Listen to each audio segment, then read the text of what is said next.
À partir du 16 mars, les hommes homosexuels pourront donner leur sang et ce sans condition. Le ministre de la Santé, Olivier Véran, l'a annoncé le 11 janvier. Un pas de plus pour la communauté LGBTQI+, mais la route est loin d'être terminée.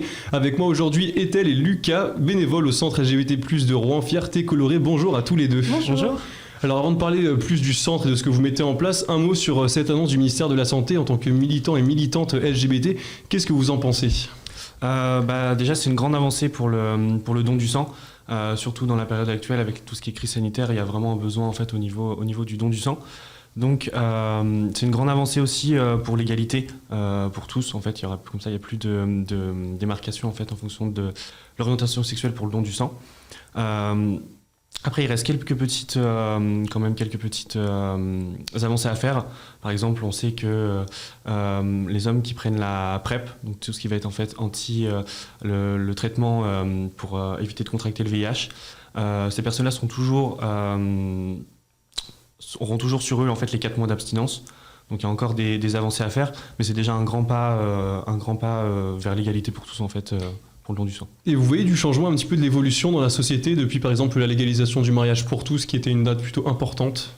Oui, il y a eu des avancées et encore heureux, mais il y a encore beaucoup de points à revoir et encore beaucoup de nécessités. Si on est encore là aujourd'hui, c'est que l'égalité n'est pas encore là. Et aussi, on a des droits qui sont déjà ancrés, mais qu'on ne respecte pas. Par exemple, j'ai pas forcément d'exemple en tête, mais il y a aussi, surtout pendant les élections qui arrivent, il y a beaucoup d'hommes et femmes politiques, surtout de l'extrême droite, qui remettent en cause nos droits. Par exemple, le mariage pour tous est constamment discuté, la PMA pour toutes aussi. Et même si, oui, il y a des belles avancées, par exemple, ne serait-ce que le don du sang actuellement, on a encore beaucoup trop de raisons de lutter et on sera là jusqu'au bout et c'est aussi notre rôle en tant que militant et on s'accroche. Vous avez abordé un peu la politique. Est-ce que vous pensez que la thématique des droits LGBT devrait être un peu plus mise en avant dans ces élections qui arrivent ?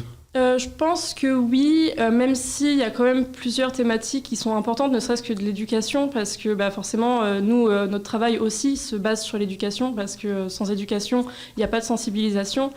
Mais je pense que en fait, les thématiques LGBT sont abordées de la mauvaise façon parce qu'elles sont abordées par l'extrême droite qui dit que on n'est pas valide, que on n'a pas notre place, que on est un peu inhumain et c'est pas bien abordé. Mais par contre, il y a peu de propositions vraiment bénéfiques pour nous, quoi. Donc, Alors pour revenir un peu du coup sur le centre, vous proposez des permanences, des rencontres. Alors vous avez, je vais citer, cycle travail PD. J'ai cru comprendre que le Covid avait eu un peu raison de lui. En quoi ce cycle consistait justement et du coup qu'est-ce que vous allez mettre en place à la place ?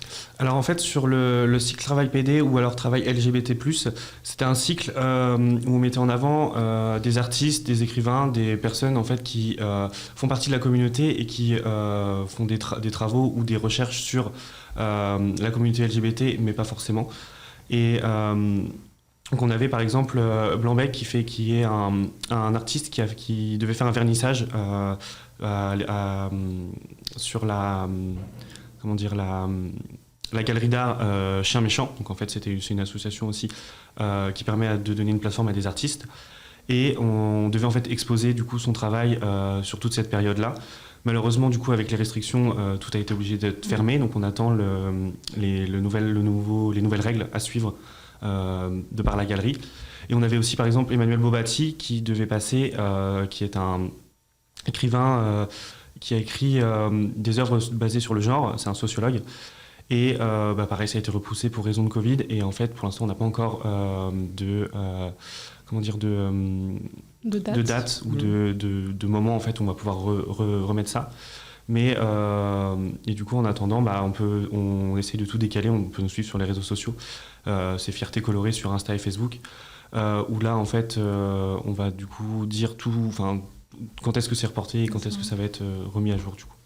Donc du coup, pas de date à communiquer, rien à remplacer justement ce...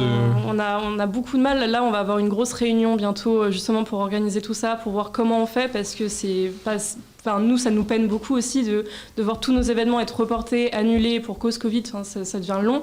Mais non, pour le moment, malheureusement, on n'a rien vraiment de concret.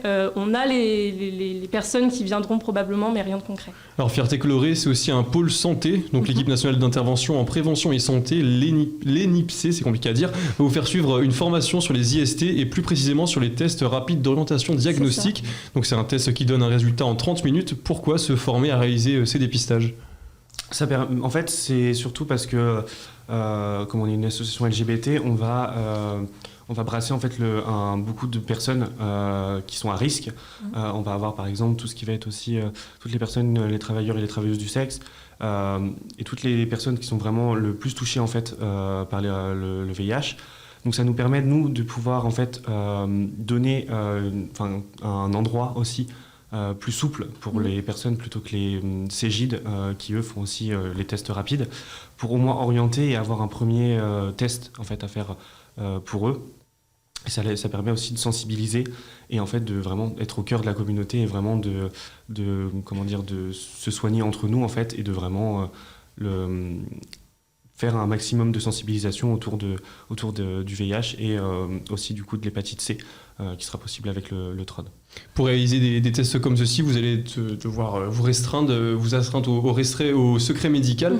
Est-ce que tous les bénévoles pourront faire ces tests-là, ou ça sera seulement une petite partie ? Ça sera les personnes qui seront formées, qui pourront effectuer les TROD. Mais après, au niveau des publics qu'on va recevoir, c'est tout le monde. Il y aura des moments dédiés à ça. Mais après aussi, via nos réseaux sociaux, on pourra prendre des rendez-vous plus personnels, etc. Ou via juste par des mails, parce qu'au moins les mails, c'est un peu plus anonyme que les réseaux sociaux. Donc on essaye de viser large quand même, mais ça devrait le faire.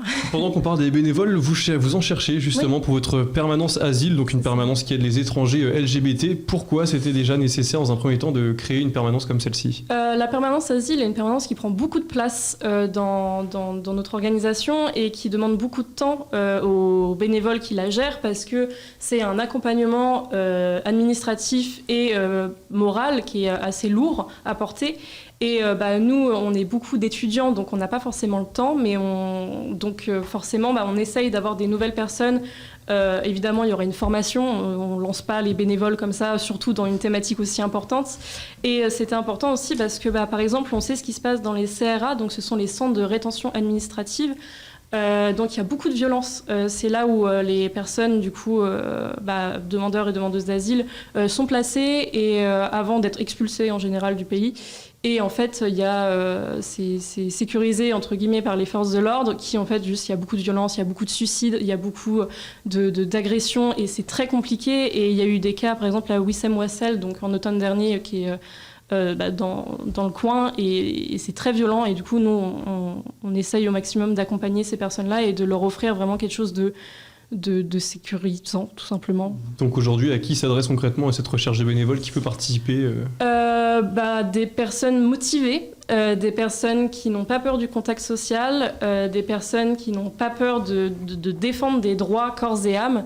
Et après, c'est un peu tout le monde. Et de toute façon, nous, on va faire des ils peuvent nous contacter sur nos réseaux sociaux, mais on a aussi une adresse mail qui est asile@fiertécolorée.org, fierté colorée au minuscule, sans accent et avec des S. Donc on peut faire une prise de contact et après il y aura des discussions, etc. On balance pas comme ça. Alors à l'heure où on se parle actuellement, on est encore dans une crise qui n'en finit pas, on n'en voit pas le bout. L'isolement est quelque chose qu'on connaît depuis 2 ans avec les confinements, les cas contacts, les cas positifs, etc.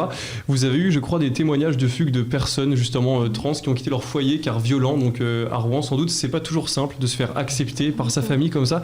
Quelle solution à Fierté Colorée vous apportez à ces gens-là ? En fait, l'isolement des personnes LGBT dure déjà depuis très longtemps, même avant le confinement. Mais avec le confinement, ça s'est accéléré, même si le gouvernement dira tout le contraire. Le gouvernement dit que tout va mieux, que ça y est, ça a diminué. Mais en fait, il se base sur des plaintes déposées à la police. Sauf qu'en fait, les plaintes déposées à la police, ça veut rien dire parce qu'il y a beaucoup plus de violence qui n'est juste pas déposée à la police, tout simplement parce que la police ne fait pas grand-chose pour nous, malheureusement. Et nous, Fierté Colorée, on essaye déjà juste d'avoir une écoute, ne serait-ce que sur nos réseaux sociaux. C'est important pour nous de garder contact. Lucas et moi, nous faisons partie de l'équipe de communication et on est là pour répondre, on est là pour accompagner. On peut avoir des rendez-vous personnels avec des personnes pour trouver des solutions. Et après aussi, on a donc de l'accompagnement au niveau pour des placement en famille d'accueil, pour des démarches administratives. Et donc voilà, on gère sur... Et je pense que le message est bien passé. Merci beaucoup, Ethel et Lucas, d'avoir été avec nous pour cette émission. Et elle est comme d'habitude disponible en podcast audio et vidéo ainsi que sur notre chaîne YouTube et nos applications Radio Sensation.